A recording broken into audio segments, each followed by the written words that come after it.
बात में कोई शक नहीं रह गया है कि यह शख्स यानी विकास दुबे, गैंगस्टर विकास दुबे को राजनीतिक संरक्षण हासिल था। मगर इस पूरे मामले को समझने के लिए आपको कुछ तस्वीरों पर गौर करना पड़ेगा। आपके सामने अनंत देव तिवारी, ये वो शख्स है जो उस स्पेशल टास्क फोर्स का मुखिया है जो कि विकास दुबे मामले की जांच करेंगे और इस पर पड़ताल करेंगे। मगर उससे पहले आपको इस खत पर गौर करना पड़ेगा जो लिखा था स्वर्गीय देवेंद्र मिश्रा। वो देवेंद्र मिश्रा, वो पुलिसकर्मी जिसे विकास दुबे ने बेरहमी से मौत के घाट उतार दिया था। देवेंद्र मिश्रा ने थाना अध्यक्ष विनय कुमार तिवारी के चाल चलन पर सवाल उठाया था और अनंत देव तिवारी को एक खत भी लिखा था। मगर ऐसा लगता है कि अनंत देव तिवारी ने उस पर कोई कार्रवाई नहीं किया। नतीजा आपके सामने है। खत में उन्होंने लिखा था, इस प्रकार ऐसे दबंग कुख्यात अपराधी के विरुद्ध थाना अध्यक्ष द्वारा सहानुभूति बरतना और अब तक कार्रवाई न करना श्री विनय कुमार तिवारी की सत्यनिष्ठा पूर्णतः संदिग्ध है। अन्य माध्यम से भी जानकारी हुई है कि श्री विनय कुमार तिवारी का पूर्व से विकास दुबे के पास आना जाना और वार्ता करना बना हुआ था। यदि थाना अध्यक्ष ने अपनी कार्यप्रणाली में परिवर्तन ना किया तो गंभीर घटना घटित हो सकती है। थाना अध्यक्ष श्री विनय कुमार तिवारी के विरुद्ध उपरोक्त अभियोग में 386 धारा हटवाने और अब तक कोई भी कार्रवाई न करने के संबंध में कार्रवाई किए जाने की संस्तुति की जाती है। यानी कि यह शख्स देवेंद्र मिश्रा इस बात की चेतावनी दे चुके थे कि कोई बहुत बड़ी गंभीर घटना हो सकती थी और नतीजा आपके सामने है। थाने से किसी ने विनय दुबे को वक्त में चेताया, नतीजा 8 पुलिस कर्मियों की शहादत। और अब यह बात भी सामने उभर कर आ रही है कि अनंत देव तिवारी ने उनके खत पर कोई कार्रवाई नहीं की थी। बड़ा प्रश्न यहां पर कि क्या गैंगस्टर विकास दुबे को राजनीतिक संरक्षण हासिल। सब्सक्राइब करें हमारे YouTube चैनल को और इस बेल आइकन को दबाएं ताकि हमारी वीडियोस आपको मिल सके सबसे पहले। शर्मा, कितनी बेरहम है ना सत्ता, कितना दो मुहा, कितने दोहरे मापदंड है ना हमारे समाज के। ये गैंगस्टर योगी आदित्यनाथ के रामराज में दोगुने से चौगुना ताकतवर हो जाता है। 2001 से अब तक यह लगातार राजनेताओं की गोद में बैठा रहता है, मगर इसे आतंकवादी कोई करार नहीं देता। इस पर NSA, नेशनल सिक्योरिटी एक्ट नहीं लगाया जाता। और यह शख्स डॉक्टर कफील खान अगर आज बाहर होते तो कुछ गरीबों की मदद कर देते, कुछ बीमारों की मदद कर देते, मगर यह महीनों से नेशनल सिक्योरिटी एक्ट के अंतर्गत जेल में सड़ रहे हैं। विकास दुबे एक बार फिर हमारे समाज की जो अंदरूनी बदनुमा चेहरा है उसे उजागर कर रहा है। मगर सबसे पहले आपके सामने कुछ तथ्य रखना चाहूंगा और तथ्य चौंकाने वाले हैं। विकास दुबे गैंगस्टर वाले मामले में वो शख्स जिसने हमारे 8 पुलिस के जवानों को मौत के घाट उतार दिया। क्या आप जानते हैं कि ABP न्यूज की इस खबर के मुताबिक जो इस वक्त आपके स्क्रीन पर है, एक बहुत ही चौंकाने वाला खुलासा उन्होंने किया है। ABP न्यूज इसमें कहता है, ABP न्यूज पर विकास दुबे का कबूलनामा, कैसे बीजेपी नेता उसे संकट से बचाते थे और वो उनके लिए वोट का जुगाड़ करता रहता था। आज ये सवाल हम सत्तारूढ़ भारतीय जनता पार्टी से पूछना चाहते हैं जो उत्तर प्रदेश ही नहीं केंद्र में भी सत्ता में है। क्या यह हकीकत है और यह कबूलनामा यह शख्स ABP न्यूज को दे रहा है? आखिर क्या जवाब है योगी आदित्यनाथ सरकार के पास इस बात का? उन्होंने कहा, वहाँ गांव के लोगों ने जब ये बात सुनी, इसके बाद फिर हमने भी प्रयास किया कि ये बात है, तो फिर इन लोगों ने मदद भी की कि अगर ये गलत इनका नाम इसमें आया है तो इसको जो है किसी तरीके से नाम निकाला जाए। गलत है ये कैसे पता लगा आपको कि जो है आपका नाम गलत आया है? ये साहब पूरी जनता जानती है, मैं स्वयं जानता हूँ कि जब जिस मैटर से मेरे कोई मतलब जिस समय ये हत्या हुई थी, मेरा नाम उस समय षड्यंत्र में बाद में बढ़ाया गया था, तीसरी फर्द में, तीसरी तहरीर में। किसकी हत्या हुई थी? एक कुशवाहा जी हैं, उनके भाई की हत्या हुई थी। नाम तो उनका जिनका उनका नाम मालूम है, जो वादी है। हत्या किस तरह से हुई थी? बात यहां नहीं रुकती। इसका साथी है दयाशंकर अग्निहोत्री। इसका इंटरव्यू देखिए। इस इंटरव्यू में साफ तौर पर बता रहा है कि उसे यानी कि विकास दुबे को पुलिस से खबर मिली थी कि पुलिस जो है उसके घर की तरफ बढ़ रही है, और उसके बाद उसने पूरी तैयारी की। रूफटॉप्स पर उसके बंदूकबाज पहुंच गए और मौत के घाट उसने 8 पुलिस कर्मियों को उतार दिया। सुनिए इस शख्स की बात। वो बंदूक थी दया शंकर, तुम्हारे नाम थी, तुम्हारी बंदूक से गोली चलाई उसने। और कौन कौन से लोगों को आमतौर पर बुलाता था वो? घर में एक ही बंदूक। कौन कौन से लोगों को बुलाता था आमतौर पर? नहीं, वो बाहर बुलाता था। गांव के बारे में बगिया है, हाँ, उसके खेत में वहीं बुलाता था। घर में किसके घर में सिर्फ गांव वाले आते जाते थे, जो फैसला वाले जो जिला पंचायत। कितने बदमाश हैं उसके पास? जो तो हम नहीं बता सकते। फोन कर करके बुलाया था उसने? हाँ। अच्छा, उसको जानकारी कैसे हुई कि पुलिस आने वाली है उसके पास? उसके पास फोन आया था। किसका? उसी का आया वो थाने से। अब आपके सामने ये गाड़ी, इस गाड़ी का नंबर है UP32 GL 9252। इसमें लिखा हुआ है संघ परिवार। अब जो जांच सामने उभर कर आ रही है उसके मुताबिक यह गाड़ी जो कि अमित दुबे नाम के शख्स के नाम पर है, संभवतः विकास दुबे ने इसी गाड़ी का इस्तेमाल किया भागने के लिए। क्या इन सवालों के जवाब दिए जाएंगे कि आखिर यह संघ परिवार इसमें क्यों लिखा हुआ है, यह अमित दुबे कौन है? क्योंकि जैसे कि मैंने कार्यक्रम की शुरुआत में आपको बताया कि ABP न्यूज की खबर बता रही है कि वो भारतीय जनता पार्टी की मदद करता था और वोट जुगाड़ता था, और इसी तरह से उसे संरक्षण मिल रहा था योगी आदित्यनाथ की सरकार में। क्योंकि मैं नहीं भूला हूं कि जब आपने 100 दिन पूरे किए थे योगी जी, तब आपने क्या वादा किया था। वो वादा जो आपके स्क्रीन पर है कि माफिया मुक्त होगा उत्तर प्रदेश। मगर माफिया दिन दुगनी रात चौगुनी तरक्की करता रहा है योगी आदित्यनाथ के राज में। क्या ये सवाल आपके सामने उठने नहीं चाहिए? बात यहां नहीं रुकती। यहां देखिए, ये पत्रकार हैं ब्रजेश मिश्र, भारत समाचार के। इन्होंने अपने ट्विटर अकाउंट में विकास दुबे का कोई इंटरव्यू लगाया है। आप उसका स्क्रीनशॉट देख सकते हैं। यह शख्स यहां पर साफ तौर पर कह रहा है कि मैं लोगों की चुनाव में मदद करता था, चाहे विद्यार्थी चुनाव हो या फिर आम राजनीतिक चुनाव। इस तरह का रसूख था इस शख्स का। क्या यहां पर जवाबदेही तय नहीं होनी चाहिए कि यह आदमी इस कदर ताकतवर कैसे था? आपकी स्क्रीन पर यह है जनसत्ता की खबर। जनसत्ता की खबर में यह तस्वीर जो है वो छापी गई है, और इसमें विकास दुबे कथित तौर पर कानून मंत्री ब्रजेश पाठक के साथ दिख रहा है। मैं जानता हूं आप लोगों में से कई लोग क्या कहेंगे कि भाई सेल्फी तो कोई भी किसी के साथ खिंचवा सकता है। बिल्कुल सही कहा आपने, सेल्फी कोई भी किसी के साथ खिंचवा सकता है।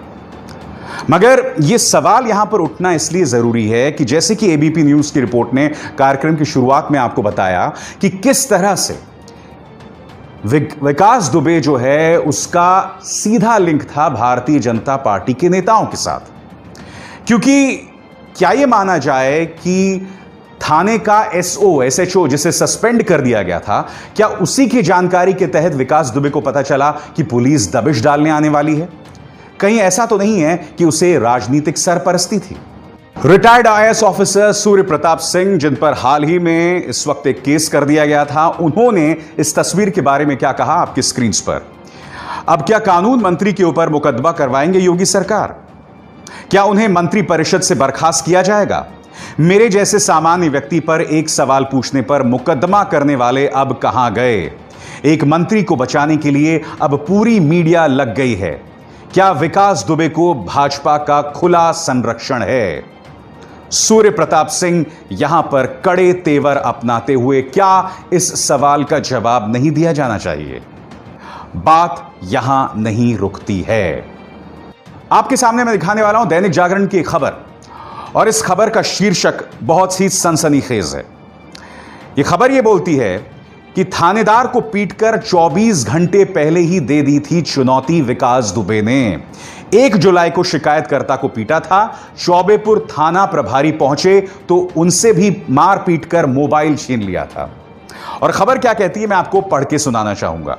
बिकरू कांड केवल पुलिस दबिश का परिणाम नहीं है, बल्कि इसकी पटकथा वारदात के 24 घंटे पहले ही लिख दी गई थी। विकास दुबे ने खुली चुनौती देते हुए एक दिन पहले पुलिस के सामने न केवल शिकायतकर्ता मोहिनी नेवादा निवासी राहुल तिवारी को पीटा था, बल्कि चौबेपुर थाना प्रभारी विनय कुमार ने विरोध की कोशिश की तो उनसे भी मारपीट कर मोबाइल छीन लिया गया था। थाना प्रभारी ये बात छिपा गए, लेकिन घटनाक्रम कुछ यूं घूमा कि पुलिस दूसरे दिन विकास के घर दबिश देने पहुंच गई और विकास के गुर्गे बिना सुरक्षा इंतजामों के पहुंची पुलिस टीम पर टूट पड़े और नतीजा आप जानते हैं।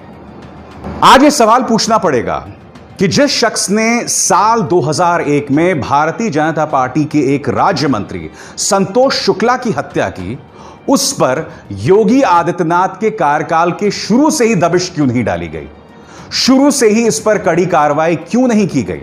आखिर शुरू से ही विकास दुबे इस तरह से फल फूल क्यों रहा था? क्या इन सवालों के जवाब नहीं दिए जाने चाहिए? इसके लिए मैं आपको लेकर चलना चाहूंगा साल 2001।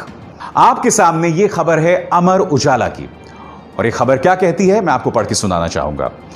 इसका शीर्षक है, भाजपा की गुटबाजी ने और बढ़ाया विकास दुबे को। यानी कि विकास दुबे की ताकत इसलिए बढ़ी क्योंकि भारतीय जनता पार्टी दो खेमों में बटा हुआ था। एक खेमा विकास दुबे का इस्तेमाल कर रहा था दूसरे खेमे के कार्यकर्ताओं को मारने के लिए।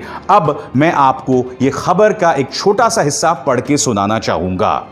पिछले एक साल में संगठन के आधा दर्जन नेताओं कार्यकर्ताओं की बेरहमी से की गई हत्याओं के अलावा पुलिस और जिला प्रशासन द्वारा उत्पीड़न की अनगिनत वारदातों ने कार्यकर्ताओं का संगठन के ऊपर से विश्वास उठा दिया है।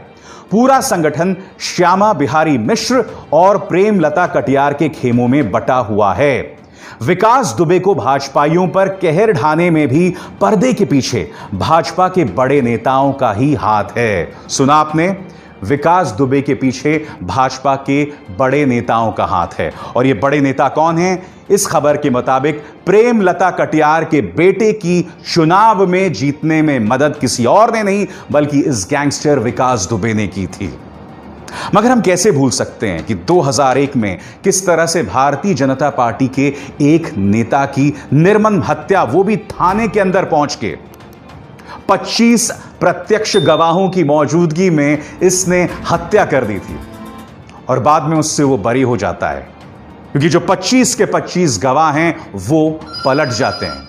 मगर सवाल यह भी किया जा सकता है कि ऐसा गैंगस्टर इतने सालों तक जिंदा कैसे रहा? इस सवाल का जवाब आपको मिलेगा इस तस्वीर के साथ। यहां पर आप देख सकते हैं कि विकास दुबे की जो पत्नी है वो एक चुनाव लड़ रही हैं जिला पंचायत की, और यहां पर आप देख सकते हैं कि वो किसकी टिकट पर ये चुनाव लड़ रहे हैं या किसके समर्थन से वो चुनाव लड़ रहे हैं। साफ तौर पर यहां आप समाजवादी पार्टी नेता मुलायम सिंह यादव को देख सकते हैं और साथ ही पूर्व मुख्यमंत्री अखिलेश यादव को भी देख सकते हैं। यानी कि इस शख्स को पता था किस तरह से सरवाइव करना है, किस तरह से बचे रहना है। मगर भारतीय जनता पार्टी का अपराध इसलिए अक्षम्य है, उनकी भूल इसलिए ना काबिले माफी है क्योंकि इस शख्स ने भारतीय जनता पार्टी के एक नेता को मौत के घाट उतार दिया था साल 2001 में। और पिछले 3 सालों में हमें वादा किया था कि प्रदेश जो है वो माफिया मुक्त हो जाएगा। माफिया तो मारे जाते रहे, मगर ऐसा लग रहा है कि जो सत्ता समर्थक माफिया थे उन्हें नजरअंदाज कर दिया गया। आज मैं आपको दास्तान सुनाना चाहूंगा इस शख्स की। इसका नाम जानते हैं क्या है? इसका नाम है श्री प्रकाश शुक्ला, उत्तर प्रदेश के गैंगस्टर इतिहास का सबसे खूंखार गैंगस्टर। इस शख्स को हर तरफ से राजनीतिक सरपरस्ती मिलती रही।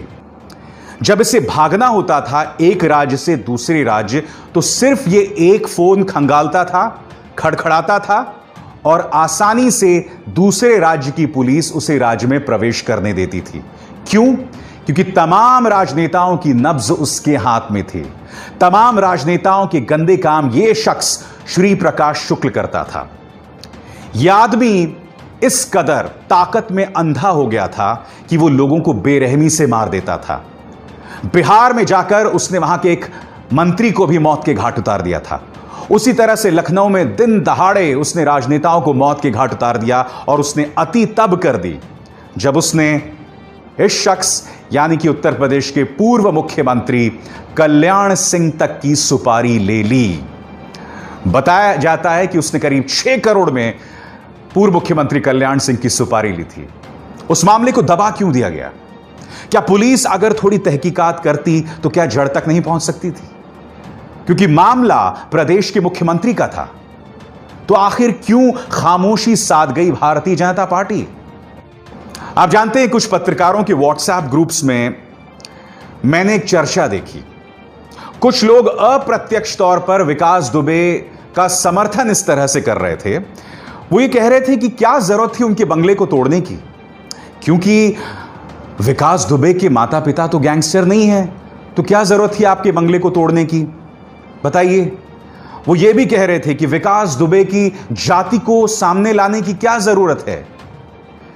ये वही लोग हैं जो भूल जाते हैं कि तुम किस तरह से तबलीगी जमात के बहाने पूरी मुस्लिम कौम को टारगेट करते हो, पूरी मुस्लिम कौम को बॉयकॉट करने की मांग करते हो। और आप जानते हैं, विकास दुबे मामले में भी 2 रसूख वाली जातियों जो कि फॉरवर्ड कास्ट्स हैं, उन दोनों में द्वंद्व शुरू हो गया है। दोनों में व्हाट्सएप ग्रुप्स में आप देखिए, फेसबुक में देखिए, आपस में बहस शुरू हो गई है। कार्यक्रम की शुरुआत में मैंने आपसे कहा था, इस घटना ने हमारे अंदर के बदनुमा चेहरे को उजागर किया है। कोई ये नहीं देख रहा है कि इस गैंगस्टर ने हमारे 8 पुलिस वालों की बेरहमी से हत्या कर दी, और डीएसपी की तो इस कदर हत्या की गई जैसे आईएसआईएस के आतंकवादी करते हैं, पांव काट के, कुल्हाड़ी से छाती पर वार करके। मगर कुछ ऐसे लोग हैं जो विकास दुबे के साथ हमदर्दी रखते हैं, मगर फिर किसी एक आतंकवादी के चलते या किसी एक अपराधी के चलते फिर ये पूरी मुस्लिम कौम को बदनाम करते हैं। मुझे खुशी है कि चाहे कोरोना संकट हो, चाहे चीन ने जिस तरह से हमारी जमीन पर कब्जा कर लिया हो, या फिर ये विकास दुबे प्रकरण, इस सब ने हमें बताया है कि हम भारतीय अंदर से किस कदर बदसूरत हैं। ये सब हमको आईना दिखा रहा है। इस आईने को देख के हम खुद में सुधार कर सकते हैं, यकीनन सुधार कर सकते हैं, मगर मुझे बहुत ज्यादा उम्मीद आप लोगों से नहीं। आप सबसे अपील कि इस कार्यक्रम को न सिर्फ लाइक और शेयर करें, बल्कि बेल आइकन को दबाएं, ताकि जैसे ही मेरा कोई शो आए सीधे आपके मोबाइल फोन्स तक पहुंच जाए। अब अभिसार शर्मा को दीजिए इजाजत। नमस्कार।